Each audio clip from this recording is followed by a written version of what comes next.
გარემოს დაცვის სამინისტროს სურსათთან პირდაპირ შეხებაში მყოფი ერთჯერადი გამოყენების პლასტიკის მოხმარების რეგულირებას 2026 წლის 1 იანვრიდან იწყებს. როგორც სამინისტროში გვითხრეს, მიღებული გადაწყვეტილებით პირველ ეტაპზე 6 დასახელების პროდუქტის წარმოება, ბაზარზე განთავსება და იმპორტი აიკრძალება.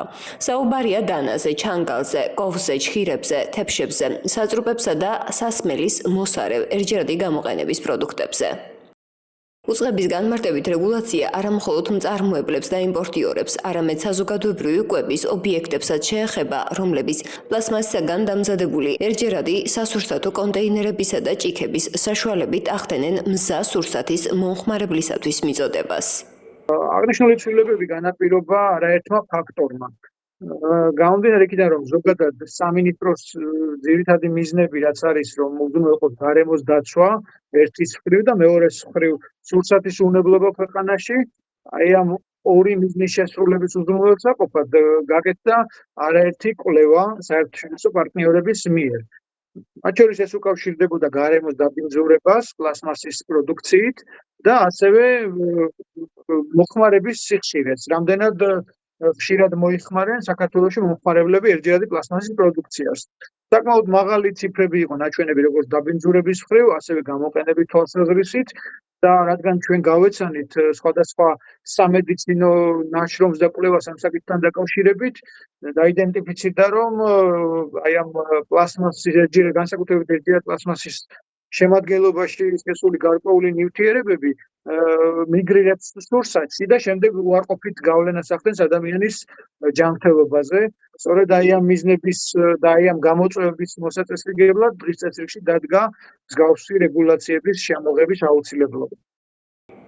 საერთაშორისო კვლევებით სურსათთან შეხებაში მყოფი ერთჯერადი გამოყენების პლასტიკი ზიანს აყენებს ადამიანის ჯანმრთელობას და აბინძურებს გარემოს, რომელიც თავისთავად საფრთხეს უქმნის ადამიანის ჯანმრთელობას.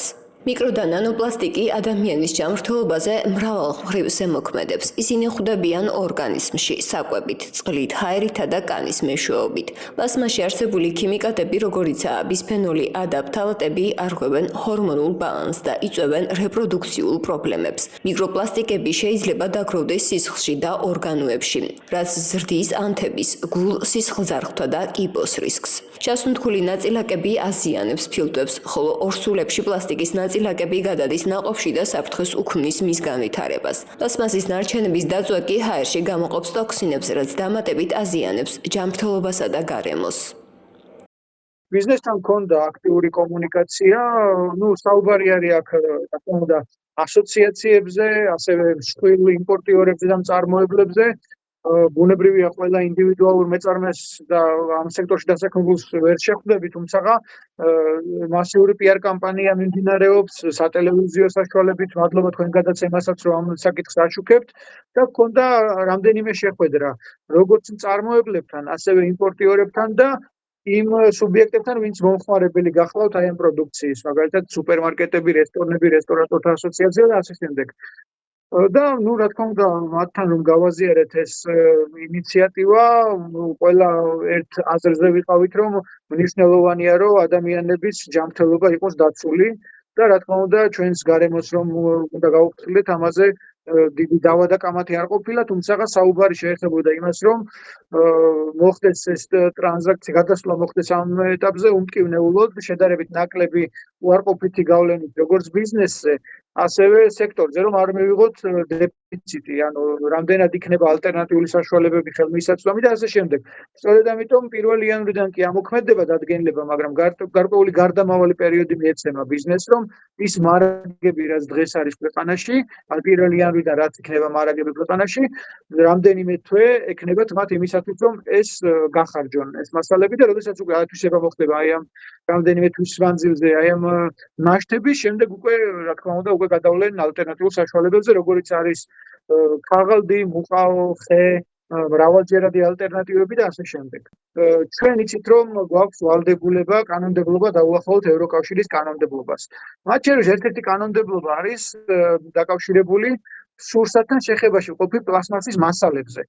ანუ ჩვენ რასაც აუკრძალავთ, ის რა თქმა უნდა აიკრძალება, მაგრამ რაც დაშვებული იქნება ეს მრავალჯერადი კონტეინერები, მრავალჯერადი ჭიქები, მათ უკვე უნდა დააკმაყოფილონ ის არსებული კანონმდებლობა, რომელიც ევროკავშირის კანონმდებლობასთან არის დაახლოებული, რომ ეს გულისხმობს იმას, რომ არ იყოს მავნე ადამიანის ჯანმრთელობისათვის. ანუ რაც აიგზავნება, იმას ვერ გამოიყენებენ, მაგრამ რასაც გამოიყენებენ, ის იქნება ევროკავშირის კანონმდებლობის მიხედვით საერთაშორისო სტანდარტებთან შესაბამისობაში მყოფი.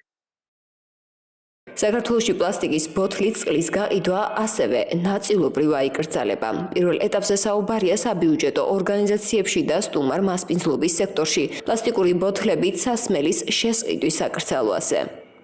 კვლევარებმა გამოთვალეს, რომ საშუალოდ ადამიანი წელიწადში 39,000-დან 52,000-მდე მიკროპლასტიკის ნაწილაკს იღებს, მაგრამ მათ, ვინც რეგულარულად სვამს ბოთლში ჩამოსხმულ წყალს, ეს ნაწილაკები შეიძლება 90,000-ით მეტი მიიღონ, ვიდრე მათ, ვინც ონკანის წყალს სვამს. მიკროსკოპული ნაწილაკები ბოთლიდან ტემპერატურის რყევების ზემოქმედების შედეგად გამოიყოფა, მზის სხივების ზემოქმედებისას ან წარმოების შენახვისა და ტრანსპორტირების დროს.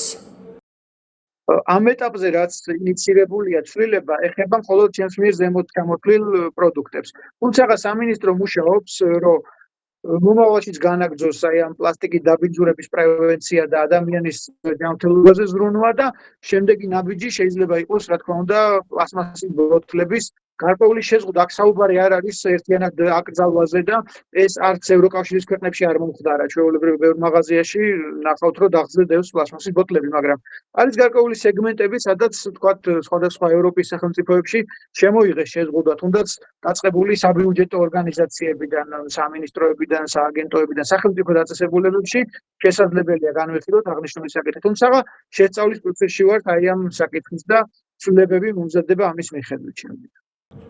პლასტიკი მისი გამოგონებიდან მალევე ერთ-ერთი ყველაზე მოხმარებადი პროდუქცია გახდა. მიზეზი მარტივია. მის წარმოებას ნაკლები რესურსი სჭირდება, გამძლეა. შესაძლებელია ნებისმიერი ფორმის მიცემა, ელასტიურია და ასე შემდეგ. პლასტიკის წარმოებით მრავალი პრობლემა გადაიჭრა, თუმცა მავნე შედეგს უკვე ვიმგით. ევროკავშირის გარემოსდაცვითი პროგრამის მონაცემებით ყოველწლიურად 19-დან 23 მილიონამდე ტონა პლასტმასის ნარჩენი ხვდება ეკოსისტემაში. წამლავს ტბებს, მდინარეებს, ოკეანეებს და ჩვენ.